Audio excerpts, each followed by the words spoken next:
लक्ष्मी वल्लभा दीनानाथा पद्मनाभा सुख वसे तुझे पायी मज ठेवी तेची ठाई माझी अल्प हे वासना तू तो उदाराचा राणा सुख वसे तुझे पायी मज ठेवी तेची ठाई तुका म्हणे भोगे पीडा केली धाव वेगे सुख वसे तुझे पायी मज ठेवी तेची ठाई महायोग पीठे तटे भीमरथां वरम पुंडरीकाय दातुं मुनीन्द्रये समागत्य तिष्ठन्तमानन्दकन्दं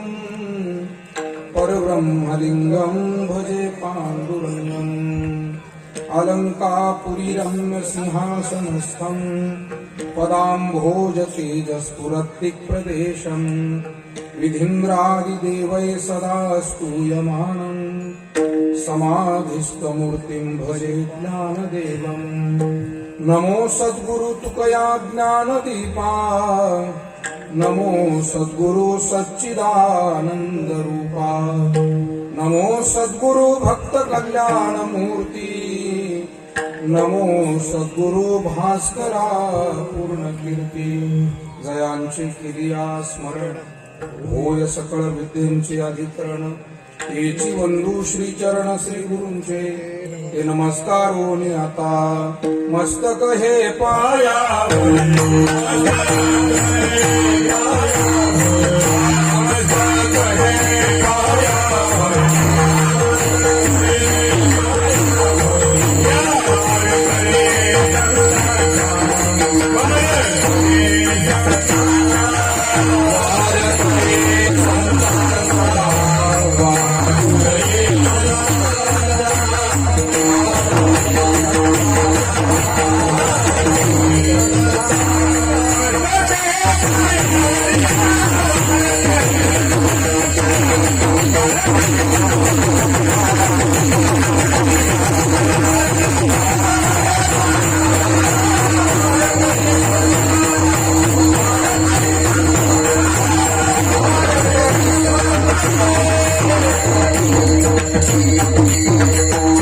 लक्ष्मी वल्लभा दीनानाथा पद्मनाभा सुख वसे तुझे पायी मज ठेवी तेची ठाई.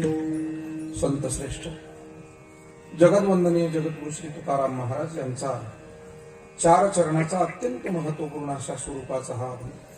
जगद्गुरु तुकोबाराय या अभंगातून भगवान पांडुरंग परमात्म्याशी संवाद साधतायत, प्रार्थनाही करतायत. हे प्रभू, आपण लक्ष्मी वल्लभ आहात, लक्ष्मीचे स्वामी मालक अधिपती आहात. आपण दीनानाथ आहात, दुःखित सामान्य अशा सर्वांवरती कृपा करणारे. आणि आपण पद्मनाभ आहात, म्हणजे या सृष्टीचं आधारभूत स्थान आपण आहात. आणि त्यामुळे आम्हाला कळलेलं आहे प्रभू की सुख फक्त आपल्याकडेच आहे, सुख दुसरीकडे नाही. सुख वसे तुझे पायी मज ठेवी तेची ठाई. प्रार्थना असे की आम्हाला त्या तुमच्या चरणाजवळ अखंड राहू द्या. आमची इच्छा अपेक्षा ही अत्यंत अल्प आहे आणि आपलं दातृत्व हे जगप्रसिद्ध आहे. आपण उदारांचे राजे आहात. म्हणून संसारानं या देहाच्या संबंधानं तुकोबाराय म्हणतात, हे प्रभू, आम्हाला पीडा होत आहेत, वेदना होत आहेत, दुःखाचा अनुभव आम्ही करतोय. आणि त्यामुळे आपण कृपा करून आमची विनंती मान्य करा, आमच्यासाठी धावून या. तुका म्हणे भोगे इडा केली धाव वेगे विठाला.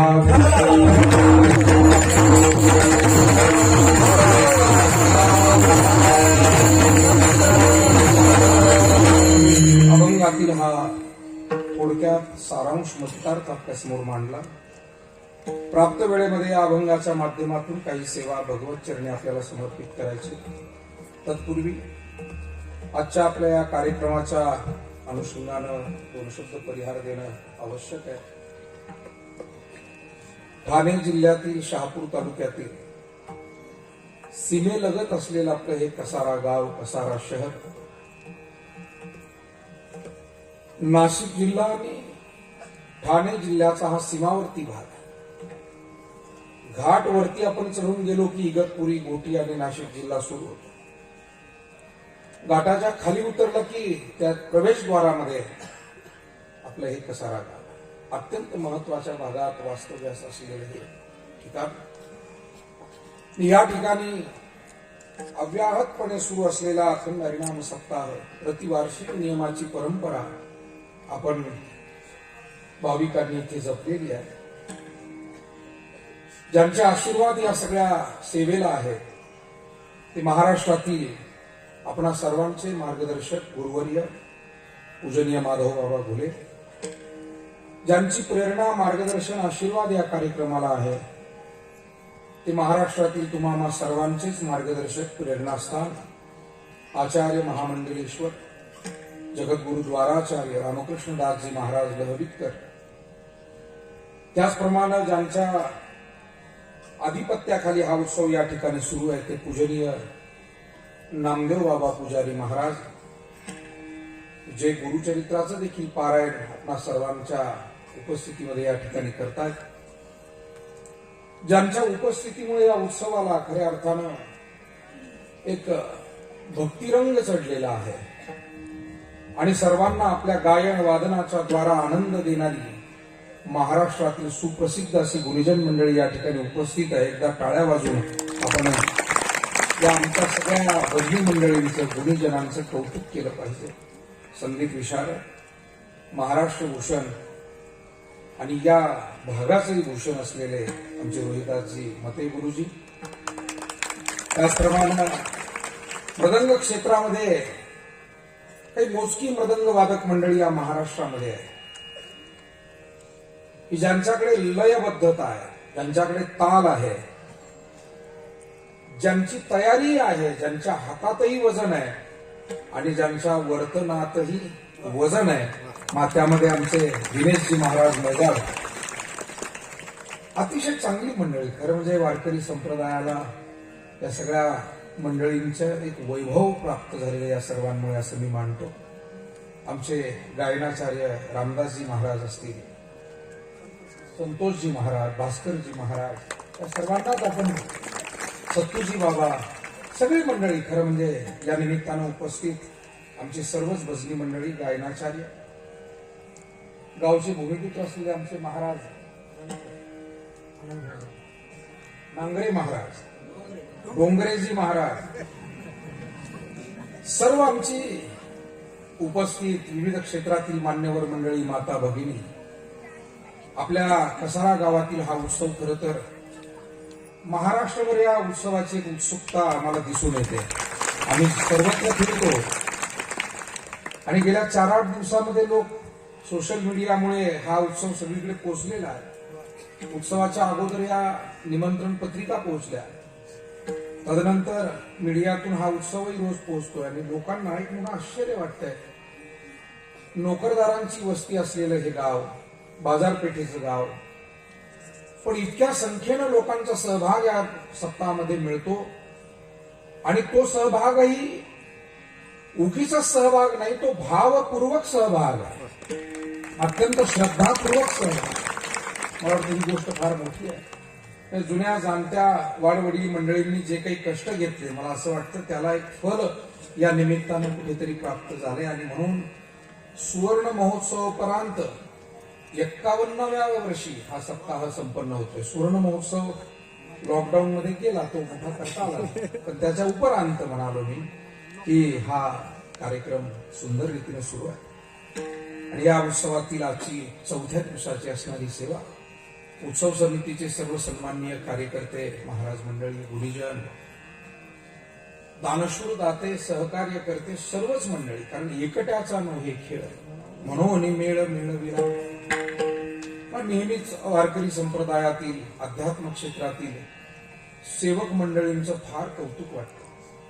का तर ती सेवेसाठी पुढे येणारे हात असतात, म्हणून हे कार्य उभं राहतं, हे कार्य पुढे नेता येतं. आता हा उत्सव करायचा मला आल्याबरोबर सांगितलं, किंबहुना मला त्याची कल्पना आहे की वर्षभरापासून कार्यकर्ते मंडळी, विशेष करून वडीलधाऱ्यांचा आशीर्वाद घेऊन तरुण मंडळी यामध्ये विशेष पुढाकार घेऊन हे काम करतात. तरुणांना द्यावे तेवढे धन्यवाद. ज्येष्ठ मंडळी आहे, वडीलधारी मंडळी आहे, माता भगिनी आहे, युवकांचा सहभाग आहे.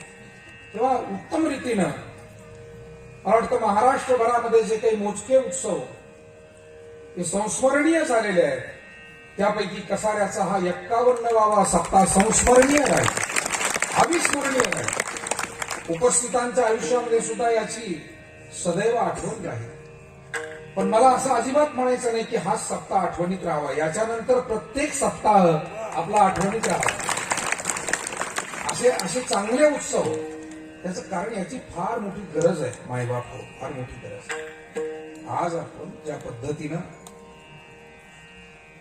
वेगवेगळ्या विचारांचं आक्रमण समाजावरती पाहतोय, आणि त्यात विशेष करून आधुनिकतेचं जे आक्रमण झालेलं आहे. आधुनिकता वाईट आहे का? विज्ञान वाईट आहे का? संसार, प्रपंच, व्यवहार वाईट असतोय का? नाही.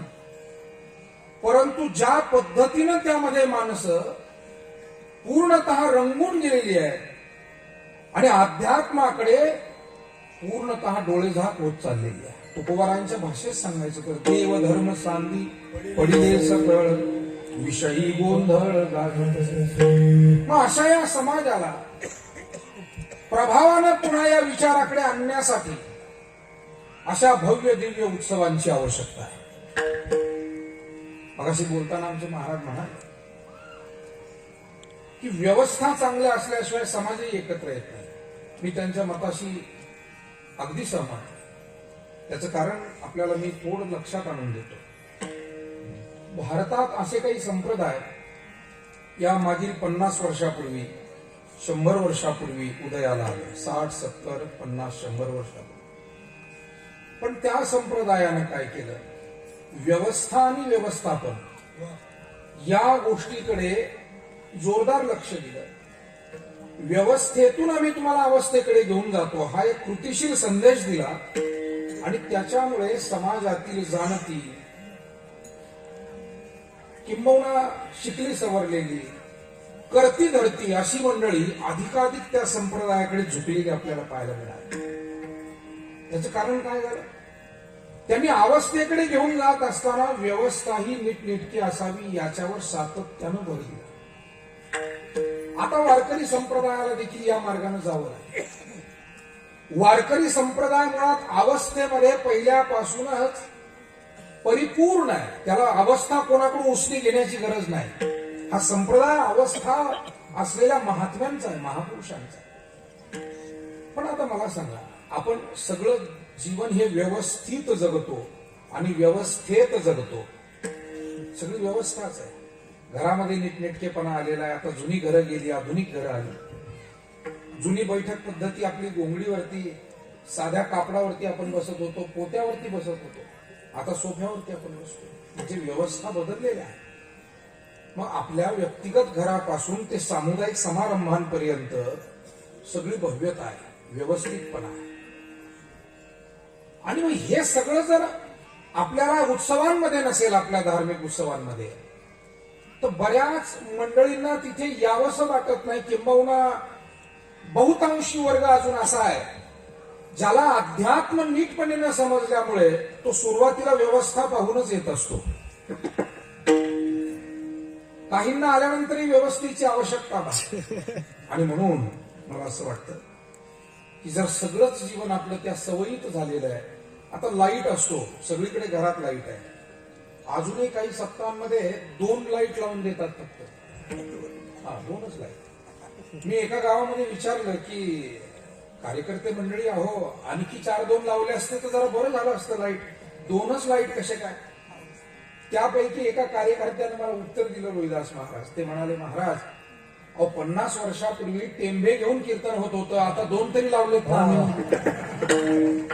मी म्हणालो गोष्ट खरी आहे, तुमच्या मताशी मी सहमत आहे, पण तुमच्या घरामध्ये जर का तुम्ही सुव्यवस्थितपणे राहत असाल तर आपल्याला मंदिरं जुनी ठेवता येतील का आणि उत्सव आपल्याला मोडके ठेवता येतील का, हा खरा प्रश्न आहे. आपण सगळ्याच गोष्टी जर सुव्यवस्थित करतो, मग सप्ताह चांगलं करण्यामध्ये पाप कोणतं विठाला.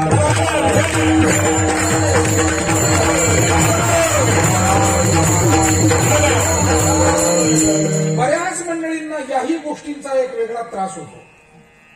काही मंडळी ते म्हणतात काय गरज आहे असं चालणार. आपल्याला नव्या पिढीला जर का या अध्यात्म विचारात सोबत घेऊन चालायचं असेल तर थोडं त्यांच्या युगाप्रमाणे त्यांच्या पद्धती. म्हणून इथे आज अगदी इंद्राच्या महालाला शोभेशी व्यवस्था आपण या ठिकाणी केलेली आहे. जो आपुलीने नागरपणे इंद्र भुवना ते पाबळे माऊली जसं म्हणताय त्या पद्धतीने सुंदर मंडप भव्य आहे. साऊंड व्यवस्थेविषयी काय बोलावं. आमचे सुनील भाऊ अतिशय सुंदर साऊंड व्यवस्था महाराष्ट्रामध्ये प्रसिद्ध. तेव्हा सगळीच व्यवस्था सुंदर आहे. आणि मला असं वाटतं रोज अन्नदानात एवढ्या सगळ्या जमणाऱ्या मंडळींना अन्नदानाची सेवा आहे. 7 ते 9 ही जी वेळ आहे ना ही फारच महत्वाची. महाराष्ट्रामध्ये वारकरी संप्रदायात या वेळेने एक नवचैतन्य निर्माण केले असं म्हणजे नवचैतन्य. कारण अनेक उत्सवांमध्ये 100-250 माणसं फक्त श्रवणाला उरली होती. अन्नदान होत नव्हतं का, तर अन्नदानामध्ये महाराष्ट्र कधी कमी नव्हता. आज होतं याचा अर्थ असा पुरी होत नव्हता असं नाही. फक्त बाबा काय व्हायचं थोडं उलट. हरिपाठ संपला की जेवण व्हायची. जेवायला सगळं गाव असायचं आणि कीर्तनाला फक्त आपल्यासारखे मोजके वारकरी असायचे. बाकीचे जेवून झोपायला जायचे. आता हे आपण पाहतच आलो वर्षानुवर्ष. अन्नदान होत नव्हतं असं नाही. अन्नदाते पूर्वीपासून आहे, अन्नदान चालू आहे. हरिनाम सप्ताहामध्ये अन्नदान होतच आले. पण मग श्रोते कमी न सोते जास्त अशी पूर्वीची पद्धती होती.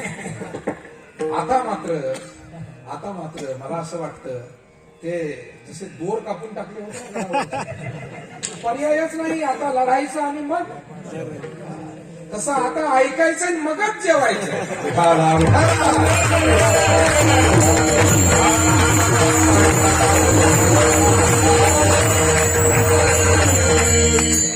आता या माझ्या मुद्द्यातला थोडासा विनोद जरी बाजूला ठेवला तरी त्यातली वास्तविकता मी आपल्याला सांगणार आहे. ही वेळ कशी सोयीची आहे, फक्त जेवण म्हणून सोयीची नाही. आता काही पुढचे मुद्दे माझे ऐका. ही वेळ जागृतीच्या दृष्टीने सोयीची, म्हणजे फारसं जागरण होत नाही. दुसऱ्या दिवसाच्या कामकाजावर परिणाम होत नाही. कोणाला ड्युटीला जायचंय, कोणाला शाळेवर जायचंय, कोणाला अनेक ठिकाणी. दुसरी गोष्ट, जी माणसं बाहेरून येतात. आता इथे कसाऱ्यामध्ये जो उत्सव होत असला तरी मला कल्पना आहे की या पंचक्रोशीतून 20-25 थेट शहापूर पासून सगळी माणसं इथे उपस्थित आहे की नाही. इकडे थेट म्हणजे नाशिक पासून आहे, दूरवरून मंडळी. त्याचा अर्थ इतकाच आहे की हा उत्सव येण्या जाणाऱ्यांच्या दृष्टीनं सोयीचा. हा उत्सव जागृतीच्या दृष्टीनं. घराचं राखण लेखन म्हणाल तर 7 ते 9 ही वेळ त्याही दृष्टीने काय आहे सोयीस्कर आहे. अगदी 10 वाजेपर्यंत मनुष्य 10-10:30 पर्यंत तो घरी जातो. आणि सर्वात महत्वाची गोष्ट मी सांगतो, या उत्सवाच्या निमित्तानं, व्यवस्थेच्या निमित्तानं, सेवेच्या निमित्तानं. आता हे बघा, अन्नदान करायचं म्हणजे वाढणारे लागतात, धावणारे लागतात. तर तरुण वर्ग हा सक्रिय होतो. नुसता सहभागी म्हणत नाही मी, तो या परमार्थामध्ये सक्रिय होतो. ही फार महत्वाची बाब आहे 7 ते 9च्या बाबतीत. आणि दुसरी गोष्ट आणखी सांगेल की आयुष्यभर आपल्याला हाताला चटके घेऊन जीव घालणाऱ्या आमच्या माय भगिनी या 7 दिवसामध्ये निदान एक वेळ का होईना त्यांच्या हाताला विसावा मिळतो. या उत्सवाचे फार फायदे आहे. सहभागाधिक होतो लोकांना सर्व. म्हणून फक्त जेवणासाठी माणसं जमत नाही मायबाप हो. आम्ही महाराष्ट्रावर फिरणारी माणसं, आम्हाला याची कल्पना आहे. पण ही वेळ सोयीस्कर आहे आणि त्यामुळे सर्वच सेवा जुळून येतात. अन्नदात्यांना सुद्धा एवढी माणसं मिळणार कुठे? एक माणसं असे की त्यांना अन्नदान करायचंय. मला एक 10 वर्षापूर्वी असा एक माणूस भेटला. त्यानं सांगितलं, महाराज मला 1,00,000 लोक जेव घालायचे, पण एका वेळी घालायचे, कुठं भेटतील एवढे लोक? असे आहेत. शिर्डीमध्ये आमची गाठ पडली एका कार्यक्रमाच्या निमित्तानं. उद्योजक होते पुण्यातले ते मोठे. त्यांच्या काही मध्यस्थ मंडळींनी मला आग्रह धरला. पुढे आमच्या राहुरी तालुक्यात एक मोठा उत्सव झाला देवळाली प्रवराला. आणि मग त्या देवळाली प्रवराच्या काल्याची पंगत आम्ही त्यांना दिली आणि तिथे जवळजवळ 1,00,000-1.5 लाख लोक त्यांनी जेवू घातले. मोठा उत्सव होता. दररोजची सुद्धा 5-50 हजार लोक तिथं जेवत होते. माझं सांगण्याचा हेतू इतकाच आहे की जेव घालणारे तयार असले तरी माणसं त्यांना मिळणं सोपं नाही ना, हे भाविक मिळणं.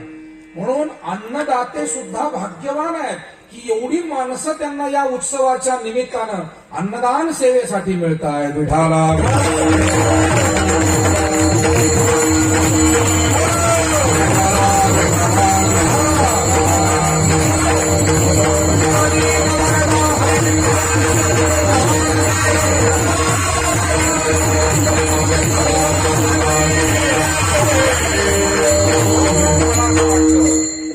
यारे यारे लहान थोर आपण म्हणतो ते इथे या उत्सवामध्ये दिसून येतं. सकळ अशी येथे आहे अधिकार म्हणतो ते सकळ घटक आपल्याला या वेळेच्या निमित्तानं दिसून येतात. आणि अशा या उत्सवामध्ये महाराष्ट्राच्या वारकरी संप्रदायाला अभिमान वाटावा अशा स्वरूपाचा हा कार्यक्रम कसारा ग्रामस्थ, सप्ताह समिती आणि सहभागी सर्व भाविक आपण करतात. जगद्गुरु तुकाराम महाराज आज भगवान पांडुरंग परमात्म्याशी संवाद साधताना बोलतायत, हे प्रभू, जगातले बहुतांशी लोक असे आहे की ज्यांना सुखाचा अजून शोध लागलेला नाही. पण तुकोबाराय म्हणले, देवा आम्ही भाग्यवान आहोत की संत सहवासामुळे आम्हाला सुखाचं ठिकाण सापडलं, सुखाचा शोध लागला. वारकरी संप्रदायाच्या संतांनी सुखाची 2 ठिकाणं आपल्याला सांगितली. एक आहे सुखवसे आणि बहुपायी सुखवसे तये ठाई, सुखवसे तीची ठाई बहुपायी संतांनी. याही अभंगामध्ये तसाच प्रमाण आल्यामुळे थोडस ते झालं. आणि सुखरूप ऐसा तुझा कोण सांगा, माझ्या पांडुरंगा तुझा रेखा. एक सुख आहे ते परमेश्वराजवळ आणि दुसरं सुख आहे ते संत महात्म्यांच्या जवळ. म्हणून मनाला जर विसावा हवा असेल, समाधान आपल्याला प्राप्त करून घ्यायचं असेल, मला वाटतं सुविधा प्राप्त करून घ्यायच्या असतील तर आपल्याला शहराकडे धावावं लागतं. आणि बऱ्याच गोष्टी सुविधा म्हणून आपल्याला त्या विकत आणता येतात. म्हणून शहर सुविधा देतील, संसार आपल्याला सुविधा देईल, पण परमार्थ आपल्याला समाधान देतो, सुख देतो, आनंद देतो. जासी तरी जाई संतांची आगावा, होईल विसावा तेथे म्हणा जाऊ देवाची आगावा. देवाची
जाऊ देवाची आगावा देव देईल विसावा. आज खरं तर संपूर्ण जगामध्ये त्या विसाव्याचा शोध सुरू आहे, सुखाचा शोध सुरू आहे. मानव नेहमीच एका ठराविक व्यवस्थेपर्यंत पोहोचला की तो अवस्था शोधू लागतो. मला वाटतं पहिले काही सुरुवातीचे प्रश्न असतात